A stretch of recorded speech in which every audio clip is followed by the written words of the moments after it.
What happens when a country music legend walks into what's supposed to be a standard interview, and the conversation takes a turn for the worse?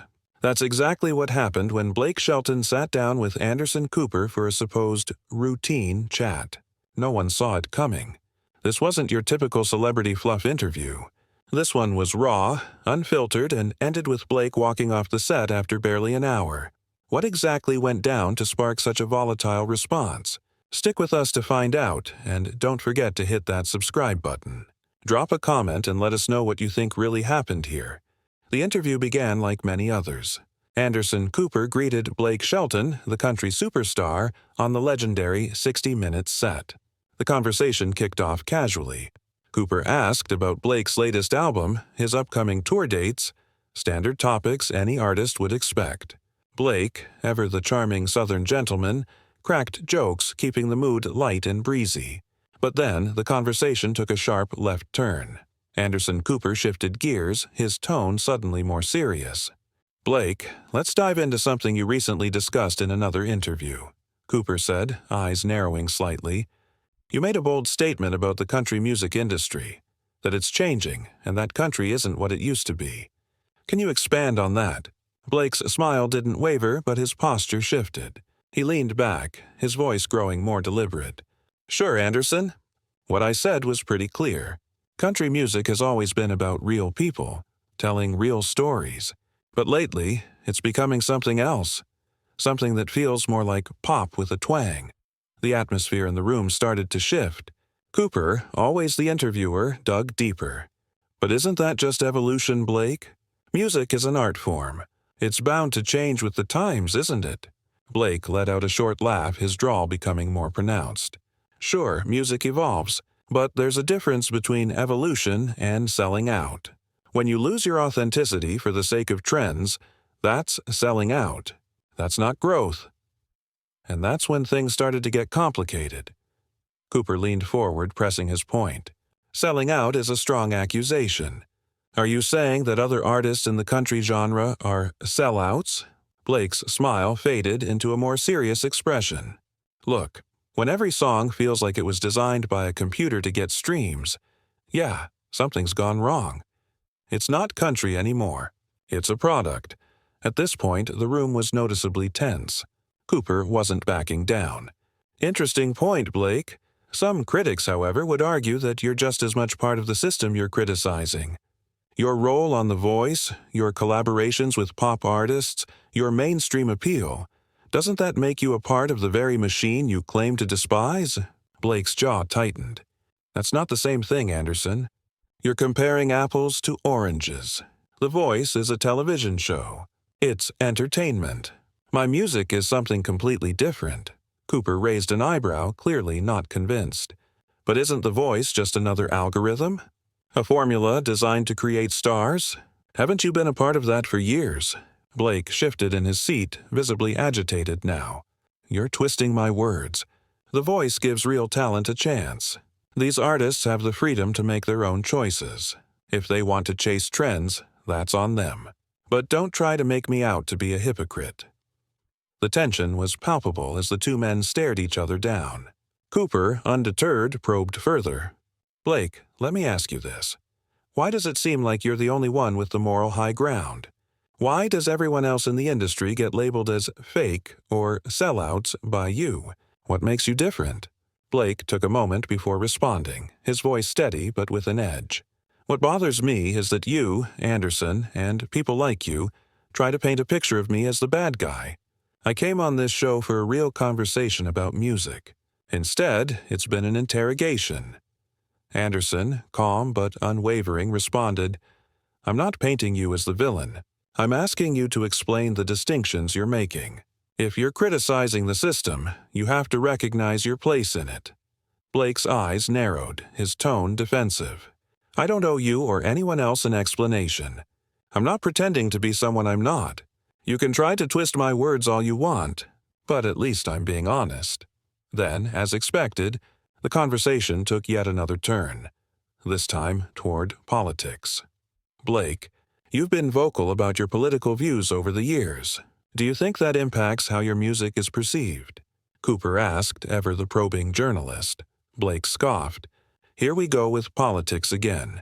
I thought we were talking about country music. Cooper, unflinching, replied, Well, you've made your political views public. I'm asking how they intersect with your art.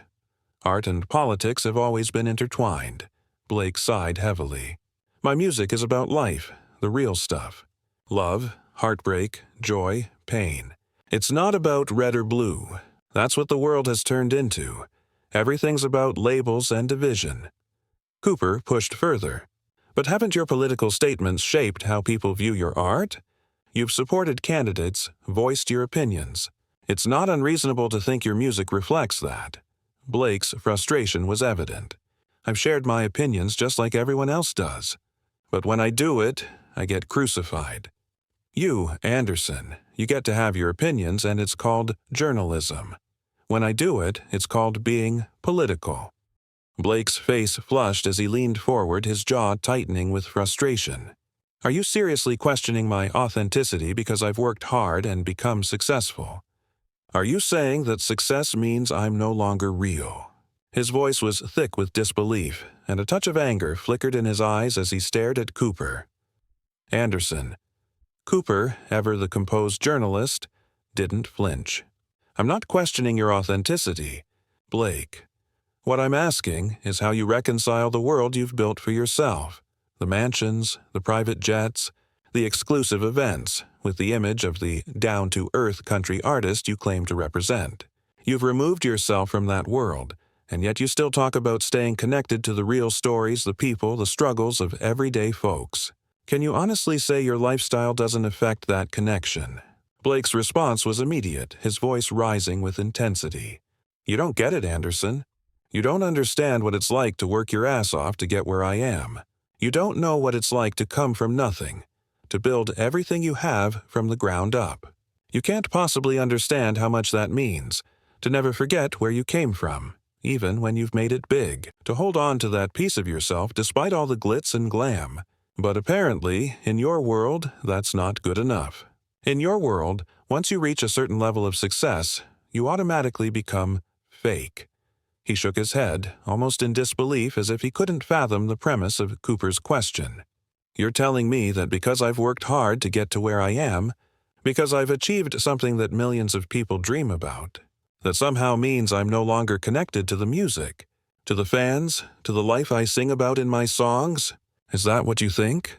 That, because I've made a successful career out of something I love, I've lost touch with who I am?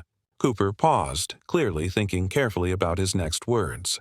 I'm not saying you've lost touch with who you are, Blake. But I'm asking how you reconcile the life you lead now, one that's far removed from the small-town struggles you sing about, with the authenticity you preach about in your music. It's a fair question. How do you stay grounded when your reality is so different from the people you say you represent? Blake leaned back in his chair, running a hand through his hair, his expression one of growing frustration mixed with weariness. Look, Anderson, I never said that success was supposed to be some badge of honor that automatically makes you better than anyone. I didn't get into this business for the fame, the money, or the fancy lifestyle. I got into this to share my music with people, to tell stories that resonate with real folks. The fact that people want to listen to what I have to say, that they connect with my music, that's the only thing that matters to me. Blake's eyes narrowed, and his voice softened, though the intensity was still there. The truth is, Anderson, my success doesn't change where I come from or what my music is about. I came from a small town in Oklahoma where people worked hard for everything they had. I lived that life, struggling, working long hours, doing whatever it took to make ends meet. And even though I'm not living that life now, I haven't forgotten it. I'm not pretending to be some working-class hero who's still struggling to make it. But just because I've reached a certain level of success doesn't mean I'm suddenly disconnected from the people who've been with me every step of the way. The ones who made it possible for me to do what I love for a living. You're asking me how I stay connected to that, and the answer is simple. I stay true to myself. I stay true to the music, to the stories that matter. The success is just the cherry on top. Cooper wasn't letting up, his journalistic instincts pushing him to press further. But don't you think that in the world you now occupy, with all its wealth and privilege, there's a risk of losing that connection? When you're surrounded by people who live a different reality, who don't share the same struggles, how do you stay authentic to the people who do? Do you really think you can still represent them when your life is so far removed from their experiences? Blake's frustration reached its peak, and his voice cracked slightly with emotion as he spoke. It's easy to sit in a chair, to throw stones, and criticize someone for their success, Anderson. But you have no idea what it's like to work your entire life for something, to go through all the hardships and sacrifices, and then get here, only to be told that now you're fake. Now you're out of touch. You want to talk about authenticity? Let's talk about it. Authenticity is not about where you live or how many zeros are on your paycheck. It's about being honest with yourself and with your fans. I've always been that way. I'm still that way. I'm still the guy from Oklahoma, still the guy who loves country music and wants to sing about real life, about the stuff that makes us human. Just because my life has changed doesn't mean my music has. My heart is still in the same place. Blake paused, his frustration fading into something softer but no less intense. I'm not pretending to be something I'm not. I've never pretended to be something I'm not. And I'm not going to sit here and let you or anyone else tell me that I've lost my authenticity just because I've been successful. Success doesn't change who I am. It's just a part of the journey. The room was silent for a moment as both men sat with their words hanging in the air. Cooper, still calm, simply nodded, acknowledging that this was a conversation that wasn't going to end with easy answers. The two men stood facing each other, an almost physical divide between them. Blake took a step toward the exit. I'm done. I've had enough. Cooper's voice was firm. You don't get to walk away. We're not done here. Blake didn't turn around. You've gotten your confrontation. You've gotten your moment. Enjoy it. I'm out. And with that, Blake Shelton left the set. The tension was palpable. For Cooper, the interview was far from over. But for Blake, the conversation had already ended. What do you think caused the breakdown of this interview? Was Cooper too aggressive in his approach, or did Blake come into this conversation already defensive?